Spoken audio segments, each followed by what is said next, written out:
أعوذ بالله من الشيطان الرجيم بسم الله الرحمن الرحيم إن الله يأمر بالعدل والإحسان وإيتاء ذي القربى وينهى عن الفحشاء والمنكر والبغي يعظكم لعلكم تذكرون. صدق الله العظيم. السلام عليكم. بسم الله, alhamdulillah, wassalatu wassalam ala rasulillah. Mes chers frères, mes chères sœurs, le sujet de la khutbah d'aujourd'hui, nous sommes donc le 7 août 2026, ce sera sur les valeurs de la civilisation islamique. Aujourd'hui, nous allons aborder plusieurs sujets, donc la civilisation, la justice, la miséricorde, la science, le comportement et donc le akhlaq. Commençons par d'abord la notion de vivre en communauté. Mes frères, mes sœurs, nous vivons tous ensemble, en communauté, mais au quotidien, dans notre famille, à l'école, au travail ou dans la rue, ce n'est pas toujours facile de bien s'entendre. On va se poser cette question, tout simplement. Qu'est-ce qu'il fait qu'un groupe d'humains arrive à vivre en paix dans le respect et l'amour des autres? Eh bien, on va répondre à cette question grâce à un verset coranique. Allah Jalla Jalaluhu nous donne l'origine de la communauté. Il nous dit ceci en réponse dans le Coran lorsqu'il nous rappelle l'histoire des hommes. Les gens formaient à l'origine une seule communauté croyante. Puis après leur divergence, Allah Jalla Jalaluhu envoya des prophètes comme annonciateurs et avertisseurs. Et il fit descendre avec eux le livre contenant la vérité pour régler parmi les gens leurs divergences. C'est le livre sacré, alhamdulillah, qui règle les divergences. Donc on est dans la sourate Baqarah. Après cette information, eh bien maintenant on comprend mieux. Mes frères, mes sœurs, on va méditer sur ce verset. Notre religion ne se limite pas à faire des salats. Il ne se limite pas à faire des doigts isolés dans son coin. Elle est aussi une façon de bâtir une civilisation qui apporte le bonheur et la paix à l'humanité. On a la recette, elle est donnée dans le Coran. Cette civilisation s'est construite grâce aux enseignements d'Allah Jalla Jalaluhu. Elle repose sur des valeurs simples et magnifiques. La justice, la miséricorde, la science, la sagesse et le bon comportement. Pour que l'être humain, tout simplement, il grandisse bien, tant dans sa vie spirituelle que dans sa vie de tous les jours. Alhamdulillah. Commençons par un premier pilier, la justice. Mes frères, mes sœurs, à la base de la civilisation islamique, il y a la justice. La base, c'est la justice. C'est tout simplement rendre à chacun ce qui lui appartient et refuser bien sûr l'injustice et choisir tout le temps le droit chemin. Donc, on va se poser cette question lorsque personne ne me regarde. Lorsque, par exemple, si je suis commerçant, un client ne voit pas mes défauts. Lorsque mon patron n'est pas présent, est-ce que notre honnêteté reste totale? Voilà la question que l'on se pose d'abord. Eh bien, mes frères, mes sœurs, c'est pour cela que dans le verset que j'ai lu au début de ce sermon et que je lis et que tout imam lit dans les sermons du vendredi sur le mimbar, Allah Jalla Jalaluhu nous dit quoi? Je le dis en français cette fois-ci. Certes, Allah commande l'équité, la justice, la bienfaisance et l'assistance aux proches. Et il interdit la turpitude, l'acte répréhensible et la rébellion. Il vous exhorte afin que vous vous souveniez. Surat An-Nahl. Mes frères, mes sœurs, je l'ai dit au début, Inna Allah ya'muru bil adl. Ici, certains frères, mes frères turcs, comment on dit palais de justice? Palais, c'est quoi? Saray. On dit saray en turc. Et on dit quoi? Adliya Sarai. On a le mot adl, le palais de justice. Même chose ici. Allah recommande quoi? Commande le adl. Inna Allah ya'muru bil adl. D'accord? Donc c'est très important. Je relis ce passage qui doit être, bien sûr, une des leçons qu'on va la retenir aujourd'hui dans cette khutbah. Certes, Allah commande l'équité, la bienfaisance et l'assistance aux proches. Et il interdit la turbitude, l'acte répréhensible et la rébellion. Il vous exhorte afin que vous vous souveniez. Mes frères, mes sœurs, cette justice, on doit l'appliquer au quotidien, bien évidemment. Et on va méditer sur ce verset comment? Ce n'est pas une simple suggestion qu'Allah nous donne. C'est un ordre de notre Créateur. Le musulman ne doit jamais s'écarter de la justice. Il doit dire la vérité et faire ce qui est juste, même si cela lui porte préjudice à lui-même. Que ce soit à la maison, au travail ou sur la route. Nous allons continuer avec un second pilier, la miséricorde. Mes frères, mes sœurs, une société juste ne suffit pas à elle-même, car elle peut parfois devenir froide ou rigide. C'est pour cela que l'islam y ajoute un deuxième pilier indispensable, qui est la miséricorde, c'est-à-dire la bonté et la tendresse dans le cœur.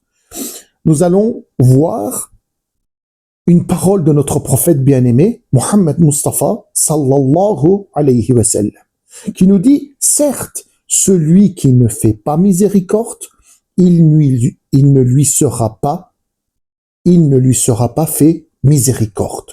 Certes, celui qui ne fait pas miséricorde, il ne lui sera pas fait miséricorde. Subhanallah, qu'Allah nous préserve de tomber dans ce cas-là. Et donc, qu'est-ce qu'on va faire? Qu'Allah fasse que l'on incarne la miséricorde. La miséricorde, ce n'est pas compliqué.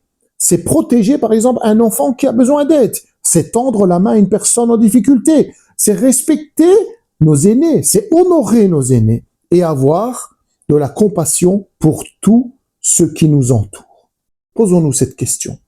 Dans notre maison, avec nos épouses, nos maris, nos enfants, est-ce que nous semons la douceur ou la dureté? Je continue avec un autre pilier, la science et le bon comportement, notre ahlak. Mes frères, mes sœurs, l'islam est aussi une religion de science et de savoir. Le tout premier mot descendu du ciel fut quoi? Lis, iqra. Montrant bien que pour grandir, l'être humain doit apprendre, comprendre et chercher la vérité. Demandons-nous, posons-nous cette question. Quand est-ce que la dernière fois j'ai pris le temps d'apprendre quelque chose d'utile pour ma foi ou pour ma vie? Et avec la science, il y a le bon comportement qui arrive aussi, qu'on appelle le akhlaq. C'est la beauté de notre religion.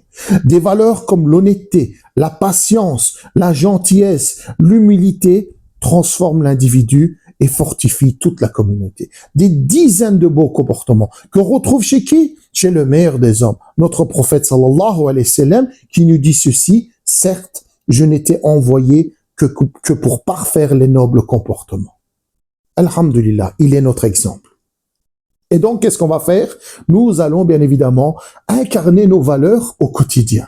N'oubliez pas, la civilisation islamique ne vit pas dans les livres d'histoire. Elle vit à travers nous. Si nous pouvons changer le cours de l'histoire, nous pouvons, si nous sommes très bons, eh bien, changer le cours de l'histoire dans le positif, mais si toute la communauté est mauvaise, mais bien évidemment, ça sera marqué dans l'histoire. Nous sommes des facteurs qui sont influençants dans, eh bien, notre civilisation islamique. Et donc, nous devons mettre nos pratiques en valeur chaque jour. Nous devons être exemplaires. Mes chers, mes sœurs, ce ne sont ni les richesses, ni le pouvoir qui fait la beauté d'une société, mais c'est la justice, c'est la miséricorde, c'est l'amour du savoir, d'apprendre, et bien évidemment, les belles manières vécues pour l'amour d'Allah. Ce sont des valeurs très importantes et je vais doucement pour vous l'expliquer parce que ce sont les leçons à tirer, Inch'Allah Ta'ala, à travers cette khutbah pour cette semaine. Donc, qu'est-ce qu'on va faire, mes frères et mes sœurs? Ici, dans cette partie de deuxième khutbah, nous avons synthétisé clairement, mais très clairement, notre niya. Essayer de changer. Et quels sont nos engagements personnels? Donc, aujourd'hui, lorsqu'on va quitter la mosquée, eh bien, relevons ensemble ce défi-là. On va choisir une personne. Ça peut être un proche, un collègue, un voisin, envers qui nous allons réparer une injustice. On va peut-être corriger un tort ou simplement offrir un geste de bonté discret, sans rien, évidemment, d'attendre de retour. Ne laissons pas cette intention quitter notre cœur avant de quitter la mosquée. Et qu'elle reste en permanent dans notre cœur, Inch'Allah Ta'ala. Et retenons ceci, ma justice, ma miséricorde et mes bonnes manières, mon bon akhlaq, sont les plus beaux reflets de ma foi. Ça me décrit, Inch'Allah Ta'ala. Nous devons nous définir comme ceci. Ya Rabbal Alamin, pardonne-nous nos péchés, Ya Rabb. Raffermis nos cœurs dans la foi et accorde-nous la sincérité dans nos paroles et nos actes. Ya Rabb, protège nos jeunes, Ya Rabbal Alamin. Protège nos familles, Ya Rabbal Alamin. Accorde ta miséricorde à nos parents et bénis notre communauté. Ya Rabbal Alamin, facilite le mariage de nos célibataires. Accorde-leur des conjoints vertueux et pieux qui apaiseront leur cœur et leur foyer.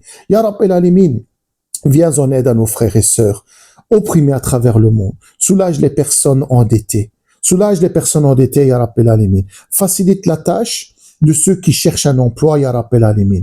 Apaise les couples en difficulté. Accorde une descendance bénie à ceux qui désirent des enfants, Ya Rabb.